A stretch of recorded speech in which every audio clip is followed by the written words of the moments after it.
Chapter 320. The elderly man exuded an air of timeless wisdom, his 80 years belied by a visage unmarred by age, his stature ramrod straight, a testament to his status as a transcendent master with copious amounts of qi. His eyes dark and penetrating, unsettled all they surveyed. Taiyi ruthless sword Huangbo Eom the elder parted his lips to speak. An interesting guy has appeared. Unflinchingly I met his stare. I often hear that. You've got guts too. That's also true. Huangbo Eom's mouth twitched upwards. You should know who I am. Drop the frivolous banter.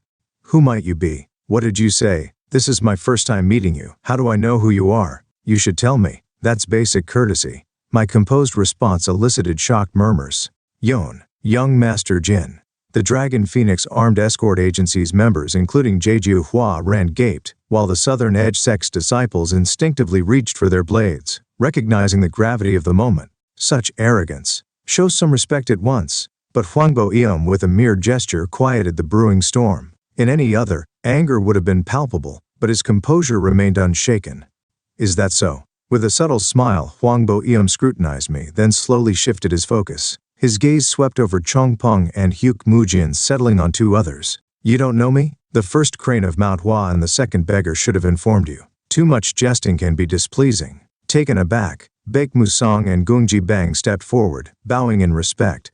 Murim scholar Baek Musong greets Huangbo Eom, and Gungji Bang of, that's enough. With a flick of his robe, Huangbo Eom dismissed them, returning his attention to me. I believe I've indulged all of your childish whims by now. Is there still something lacking? Undoubtedly he was far from a typical elder. A stark contrast to the tiger swordsman, his Sa Yung, in both prowess and temperament.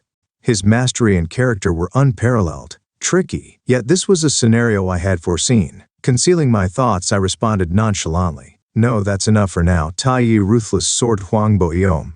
You're bold. You could have pretended not to recognize me. It's more fun this way. Haha, what an insolent child. Huangbo Eom erupted in a robust laugh, a mix of amusement and disbelief at my audacity. But his Southern Edge sect disciples viewed this not just as ludicrous but a blatant disrespect. Ignorance would be one thing, but feigned ignorance was quite another. Considering Huangbo Eom's eminent role within the Southern Edge sect, this wasn't a matter to be dismissed lightly. Elder, so this is who they call the Taiyi Sword Grandmaster? Chaos ensued as the oldest among the Southern Edge sect disciples shouted, sword drawn. Cha-cha-chang! 30 gleaming swords were aimed at me.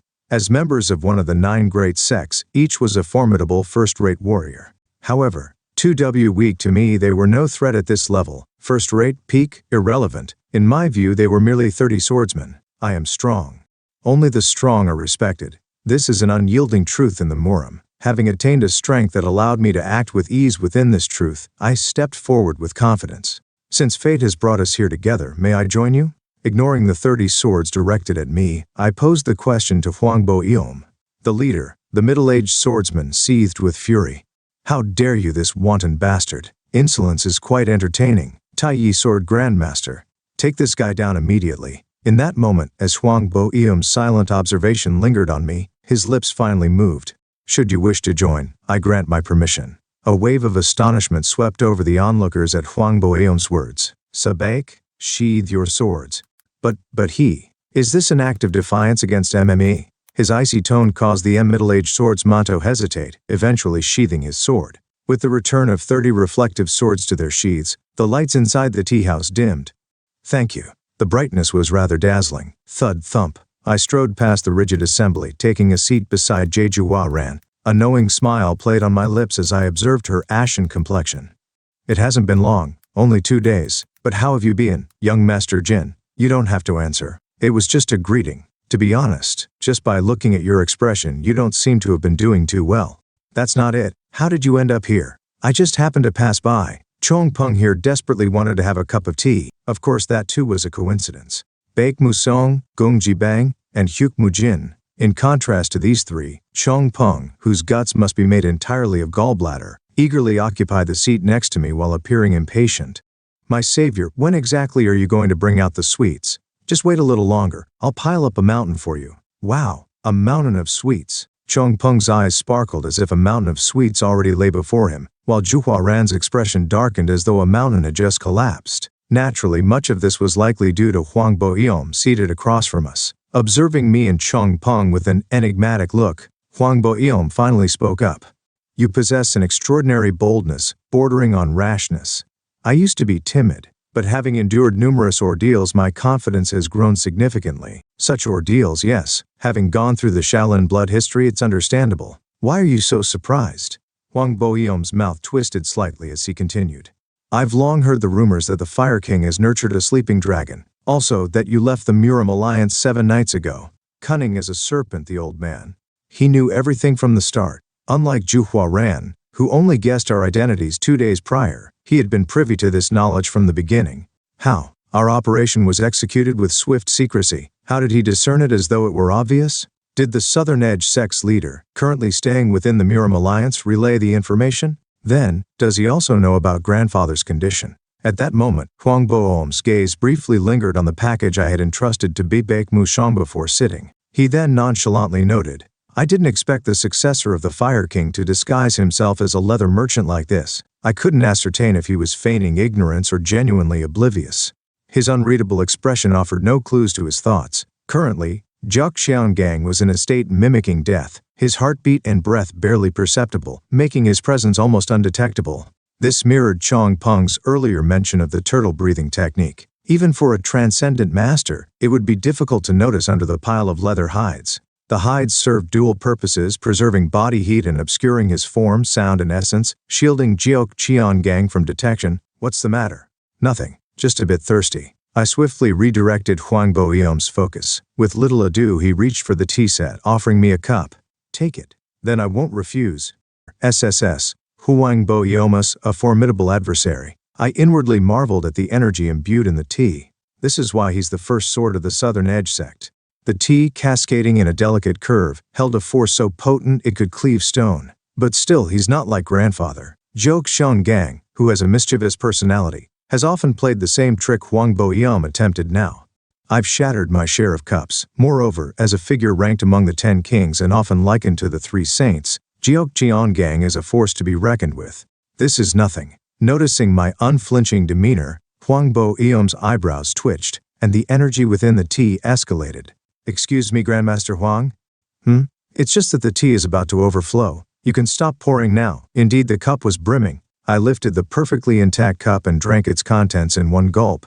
Ah, that was refreshing. You seem to like tea. Not really. Anyway, now let me pour you a C-cup. Reaching out, I guided the teapot through the air into my grasp. This was psychokinesis, esteemed among martial artists. Having assimilated half a gapja of qi, I had neared transcendence, unlocking this skill. Despite its substantial energy demands, it was within my means. A bit of showmanship is necessary. Zhao Xiaogang casually remarked. Murim is full of idiots. Those guys only listen to you if you show them something flashy. Look at me. I just beat up some demonic cult guys in anger, and they still call me a king. Typical Zhao Xiaogang. Someone who turned Murim upside down by single-handedly achieving 1,000 kills. Psychokinesis might not be that significant, but it's still an impressive skill. The audience's eyes widened in awe. To use psychokinesis so effortlessly. Wow. My casual display of psychokinesis, especially at my young age, was an uncommon sight. But I didn't stop there. Channeling more qi, the potent yang qi of my 7th mastery Scorching Sun divine arts flowed into my palms. Whoosh! With a surge of heat, the water in the teapot boiled fiercely. I calmly filled Huang Boeom's cup, speaking as I did so. The tea seemed a bit cool. It's better to have it warm, especially in this cold weather. Elderly people should be particularly careful. Huang Boeom's expression hardened. Warming tea with one's qi was well within his grasp, given his mastery of the Samadhi true fire technique. However, the Scorching Sun divine arts is renowned as the supreme skill in manipulating scorching yang energy. Even a transcendent master like Huang Boeom could not rival its potency. But to draw conclusions now would be premature. Handing over the steaming cup, I paused my thoughts. Please drink. Ahem. The train is entering the tunnel. Choo-choo. I shall drink well. Be careful, it's hot. You don't want to burn yourself. With a piercing glance, Huang Boeom drained the cup entirely. Setting it down, his look conveyed a newfound respect compared to when I first arrived. Your martial arts are quite good. I dismissed it with a wave and a smile. Oh, not really. Are you intending to deceive my ease? No, I meant my martial arts are not just good but exceptionally excellent. You're too proud. That's what my master told me. You know Zhao Xiaogang the Fire King, right? I was the only one smiling now. No hint of mirth lingered on Huang Boyom's face. After a moment's silence, he spoke abruptly. What are you planning? Pardon? Your arrogance knows no bounds. I've heard enough of your nonsense about coincidences. Speak the truth. You're quite straightforward. Well then, if that's the case, I continued with a faint smile, I was just passing by and became curious about what the Southern Edge sect might be up to, so I stopped by. At those words, the Taiyi ruthless sword Huang Boyom's eyes grew cold.